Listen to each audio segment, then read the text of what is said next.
I'm going to jump right in with what Shan was just talking about. We know as scientists or as health professionals that the body's self-regulating. It's going to take care of itself no matter what we feed it. And when I stood in front of an MD, a kidney specialist in my health club, who looked me in the eye and says, this is hocus pocus. He goes, your kidneys regulate your pH level in your body. And I said, well, I know that, and you know that. And I said, but, can you hear me out for a second? And he's a good man. And he said, sure, talk to me. He's a Western doc, Western med doc who is not interested in Eastern philosophy or mojo, anything. He's a guy who is, they're like mechanics who, and I'm certainly not meaning this in a demeaning way, but he focuses on his part of the body and he specializes in that part. Now, obviously, he's an MD. He knows the whole body, but his world revolves around those couple of organs, right? Right. And I said, so, obviously I'm not a doctor. And I said, but let me share my information. And I am a health professional and I know the body and I know anatomy.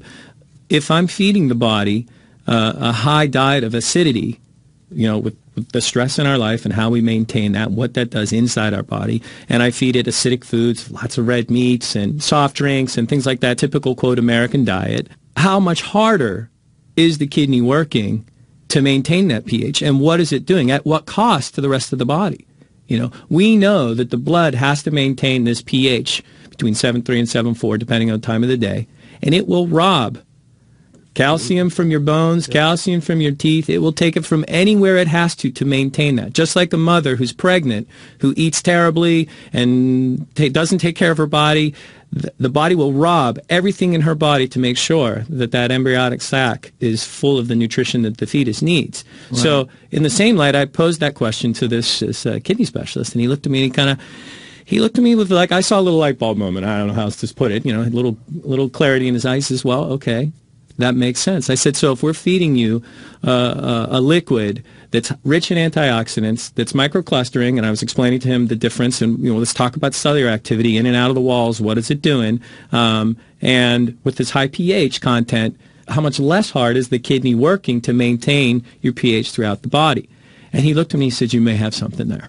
Right. Now, this is a total Western doc. Now, there are a lot of docs. I have testimonials here on my sheet here of cancer specialists in Beverly Hills who recommends, pH, high alkalinity for your post-cancer. And we have members in our gym who are cancer survivors who are gobbling this water up left and right because they know it supports their health. It supports the maintaining the alkalinity in their body so that they stay away from the acidity, which we know, that's science. The disease is living in the acidity. So, again, this was another reinforcement of me being able to say, I'm passionate about this. I believe in it. Here's the science to support it. I'm doing a good thing for my membership. And for anybody that I come in contact with, I can share the water with them with full confidence. That's kind of a personal story of a interaction with a doc,